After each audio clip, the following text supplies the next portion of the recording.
Hey guys, happy Monday or Tuesday if you're watching it on Tuesday. We're all a little bit out of sync now, so who knows when you're watching it. Happy day. Hope you had a lovely weekend. The weather's not been as nice as it has been. We went to the seaside for the day. It was really windy, but it was nice because it was empty. We pretty much had it to ourselves and it was just nice not to be in the house. So that was a nice day out. I'm going to read you a short story over the next couple of days, which is really light-hearted. Hopefully it'll be a bit funny. It's a bit silly. It's nothing too serious. It's called What Reggie Did on the Weekend. And basically it's just about a kid that writes about some of the interesting and not so interesting and weird things that happen over his weekend. So his first chapter is called How I Accidentally Ate Cabbage. Here goes. On the weekend, I accidentally ate cabbage. It all started when my mum plonked a steaming, slimy pile of it on my dinner plate. I looked at it, and I looked at Mum, and she looked at me. And I said, what do you expect me to do with this? And she said, eat it. And I said, Mum, you know I don't eat cabbage. And she said, well, Reggie, you're old enough now to eat cabbage. And I said, Mum, nobody, ever, in the history of the universe is old enough to eat cabbage. And she said, eat it. And I said, no, eat it. No, eat it. No, eat it or else you won't get any ice cream. That's fine, I don't even like ice cream. Yes, you do. No, I don't. Yes, you do. No, I don't. Yes, you do. No, I don't. Well, she was technically correct. I do like ice cream. But I couldn't let her win now. If she won, who knew where it would end? Brussels sprouts or, heaven forbid, cauliflower. Blech. And anyway, my hatred of cabbage far outweighs my love of ice cream. I couldn't understand what was going on. We'd always had an agreement about cabbage. She didn't serve it to me, and I didn't vomit back up. It was win-win. It had worked fine. Until now. Why was she trying to move the goalposts all of a sudden? She tried again. All your brothers eat it, she said. I almost laughed out loud. I have 5 older brothers. John eats his own bogies. Ron eats his own fingernails. Don eats his own dandruff. And Lon eats other people's dandruff. And Con eats snails. Okay, that was just once on a dare, and it was at a French restaurant, but still. By now, Mum's eyes were starting to look a little crazy, and tiny beads of sweat shined on her upper lip. She bent her head to mine and spoke in a cold, quiet voice. Eat it, or else no Minecraft. The earth rocked on its axes. So it was going to be like that, was it? War. All out war. I looked at the cabbage. It sat there, pale, green, and limp in a pool of its own stinky cabbage water. It wasn't even hot anymore. It was room temperature cabbage. And if there's one thing more disgusting than hot cabbage, it's room temperature cabbage. I looked at Mum. And Mum looked at me. I said, it's okay. Don't even like Minecraft. My mum snapped. Eat it or else you're getting it for breakfast. See you at breakfast, I said to the cabbage. She was bluffing. There was no way she'd serve me cabbage for breakfast. The next morning, she served me cabbage for breakfast. It had been in the fridge overnight, so now it was cold cabbage. And if there's one thing more disgusting than room temperature cabbage, it's cold cabbage. I looked at Mum, and she looked at me. She said, eat it. And I said, no, eat it. No, eat it. No, eat it. No, eat it or else you're getting it for lunch. See you at lunch, I said to the cabbage. She was bluffing. There'd no way she'd serve it to me again for lunch. At lunchtime, she served me the cabbage again. She'd reheated it in the microwave, and if there's one thing more disgusting than chilled cabbage, it's day-old cabbage that's been reheated in the microwave. Mum said, eat it. And I said, no, eat it. No, eat it. No, Eat it? No. At dinner, the cabbage came out again, chilled. And if there's one thing, well, you get it. Disgusting. But I hadn't eaten anything in 24 hours. I was so hungry I began to see things that weren't there. In front of my eyes, the cabbage turned into a hot dog, a big, juicy, perfectly heated hot dog with melted cheese on the top. It sat there in a deliciously soft, fluffy bun, not wholemeal, but white as a snowflake. "Eat me, Reggie," it said in its husky, hot doggy voice. "You know you want to." My mouth watered like mad. I bent my head to take a bite, but luckily one of my brothers came in at that moment and slammed the door, and I was jolted back to reality. The talking hot dog disappeared, and the soggy, cooked, room temperature, chilled, reheated, chilled again cabbage sat there, laughing at me. My mum lost it and began to beg, "Please, Reggie, just touch a piece with your tongue. You don't even have to swallow it. Just touch it with your tongue and this will all be over. We'll put it behind us and never speak of it again. Please, Reggie, please." "See you at breakfast," I said to the cabbage. I went to my room with the sound of Mum sobbing behind me. That night I was so hungry I had dreams about vegetables that I do eat. You know, the ones slightly less disgusting than cabbage. I dreamed of a bowl of carrots as big as a bathtub, lightly sautéed in melted butter and sprinkled delicately with chopped parsley. I think it was Italian chopped parsley.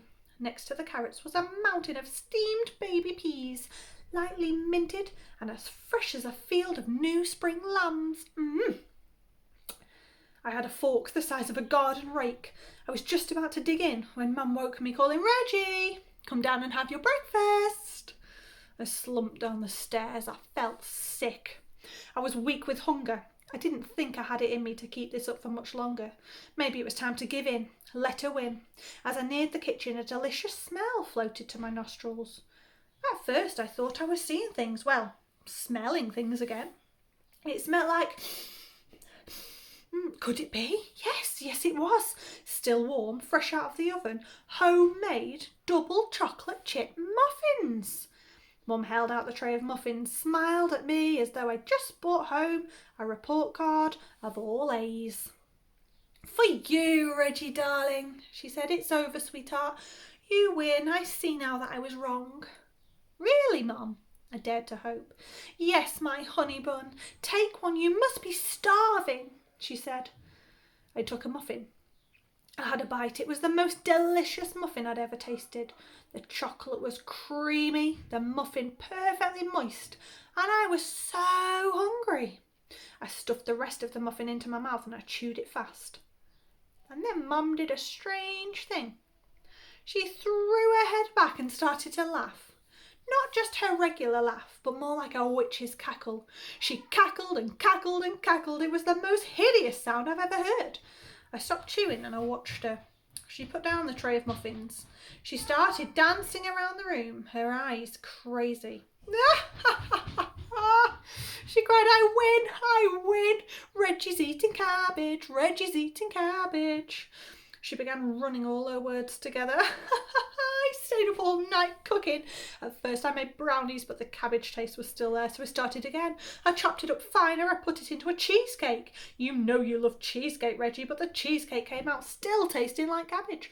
So I started again at 4 a.m. I blitzed the cabbage until it was individual molecules, and I baked the molecules of cabbage into my double chocolate chip muffins. And you can't taste the cabbage, Reggie. You're eating cabbage. I win. I haven't any sleep, but I win. Dad, John, Ron, Don, Lon and Con all tried to calm her down, but nothing worked. She kept cackling and dancing. When Dad threw a bucket of cold water over her and that still didn't work, he went to the phone and called someone. 2 men in white coats came, put Mum on a stretcher and carried her away from the house. She was still cackling as they drove away. I ate 6 more muffins. She was right. You really couldn't taste the cabbage. But it didn't matter. Okay, next instalment is called The Amazing Vomiting Boy. On the weekend, I was sick. I woke up at midnight on Saturday and vommed all over myself. And then I vommed all over myself again. I called out to Mum. She came and put me in clean pyjamas. Then I vommed all over them. And then I vommed all over Mum. While Mum was in the shower, Dad came to help. I vommed over him too. He told me to go to the kitchen and get a bowl to vomit in. On the way to the kitchen, I vomited over the dog, then the cat, then the goldfish. I found a bowl and I filled it with vomit. And then I filled another bowl with vomit as well. I was going through bowls fast. Mum got out the shower and told me to get in the car. She was taking me to the hospital. But the whole way there, I stuck my head out of the window when I vommed. I was like Hansel and Gretel, only instead of breadcrumbs, I left a trail of vomit. At the hospital, I was rushed into emergency. Lots of doctors and nurses stood around and watched me vomit. They said they'd never seen anything like it. They called other doctors to come and watch. Some were Skyped in from New York. They started calling me the amazing vomiting boy. It was pretty cool, except, for the whole vomiting thing. I vomited so much that pretty soon the emergency hospital was filled with vomit. When it got up to my knees, I made a raft from those stick things they put in your mouth and say, "Ah!" And I sailed out the door on a river of vomit. I sailed past a TV news crew setting up out the front of the hospital. They'd come to get footage of the amazing vomiting boy. Instead, they were washed away by the Vom River. As I sailed down the road, people began screaming to get away, from the vomit. I realised that this vomit caper was almost like having a superpower. Maybe I could get people to do what I wanted or threaten to drown them in vomit. I could rule the world, or even better, I could steer my raft to McDonald's and demand a year's free supply of cheeseburgers, or else I'd fill their drive-through with vomit. And then a terrible thing happened. I stopped vomiting. The vomit river drained away. I didn't get free cheeseburgers, and Mum bought new bowls. Next one, there's a fly in my ice cream. On the weekend, a fly got stuck in my ice cream and I wrote a poem about it.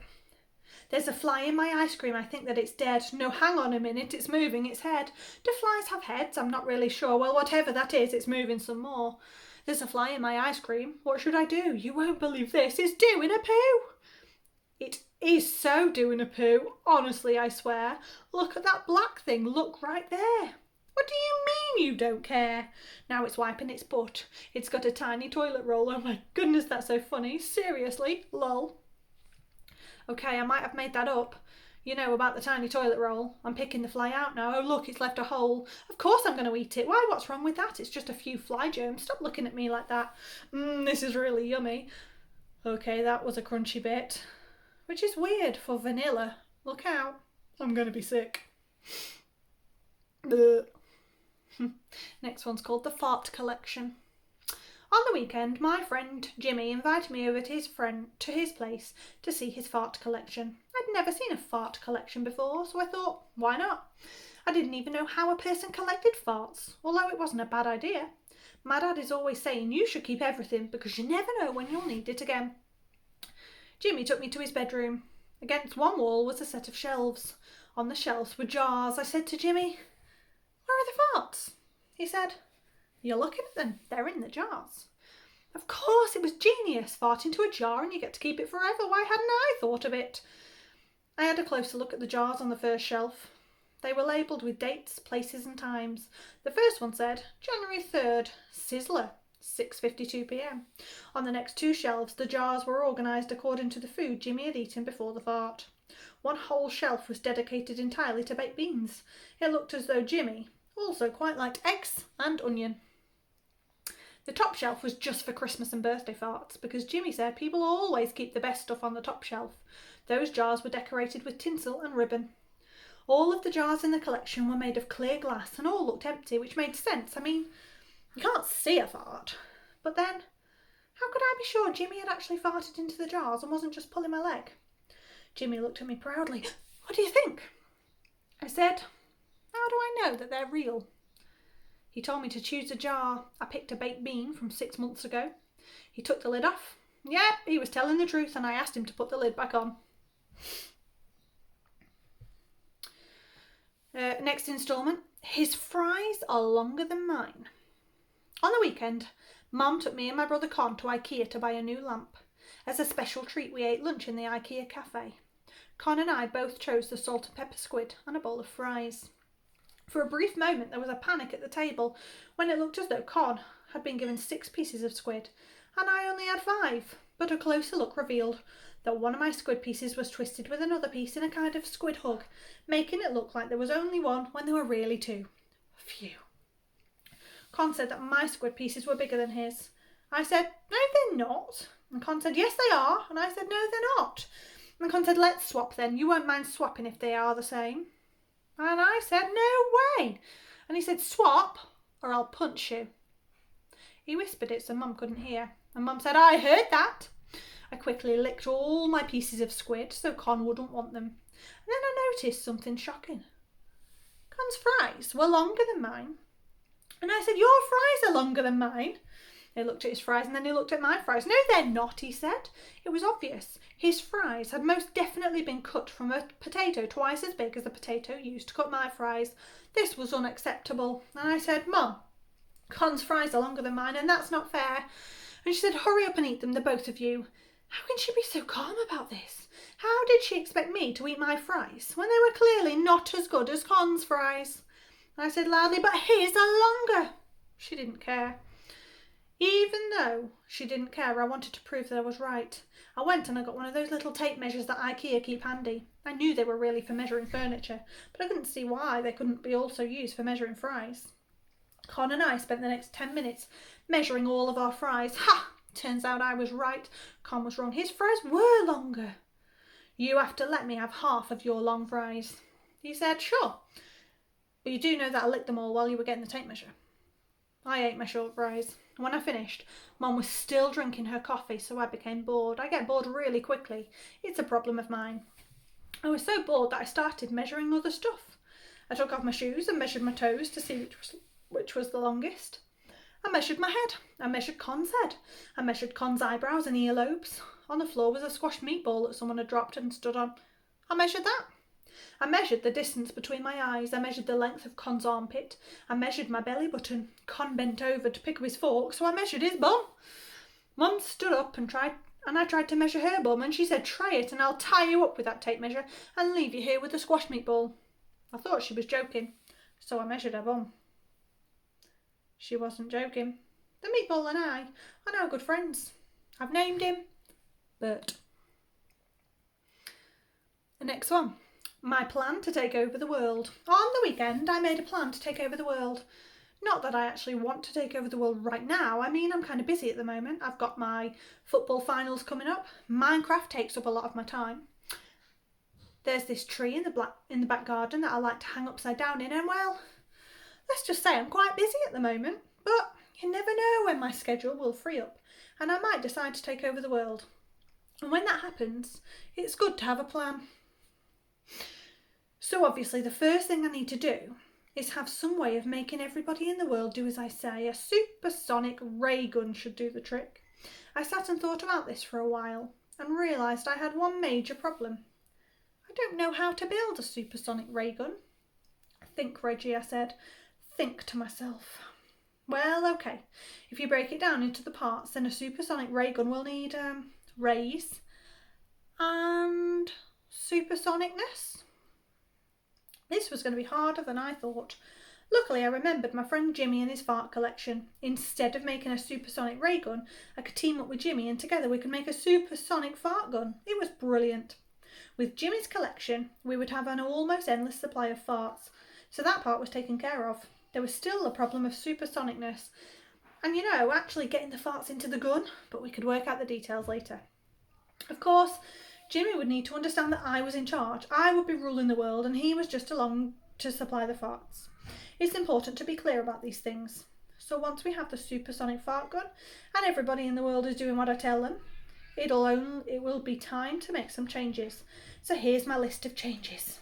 It's only a rough draft at this stage. Make cabbage illegal. Anyone caught growing, cooking or eating it will be sent straight to prison. Make ice cream free. Duh. Make it the law that bread must be baked without crusts. Ban school. This could be going too far. I might decide that school can be taught on a Wednesday. Wednesday mornings. I'll think about that one. Make the 25th of every month Christmas Day. Or just lots of presents for Kids Day if you can't do Christmas. Make it the law that parents have to take kids to Disneyland at least twice a year. More if they want to. Order all the scientists to work out why you can't tickle yourself and what the purpose of snot is. Make showering optional. For me, if I decide that you stink, then you must shower. Change dinner time around so that the dessert has to be the bit that's eaten first. Ban all lumps from yoghurt. Actually, ban lumps from everything. Lumps are unnecessary. Nothing was ever better with lumps. Ban the word lump. That's all. I've got nothing more so far. And I will leave it there. Just out of interest, what would you ban? Or what would you change? If you became the leader of the world, like Reggie was talking about then, what would be the one thing, and you can go serious or you can go comical like he did, what would be the one thing that you would want to ban or change or implement? Have a think. Let me know if you get a chance. Enjoy the rest of the day, guys. I will be back with the second half of this tomorrow. Bye bye.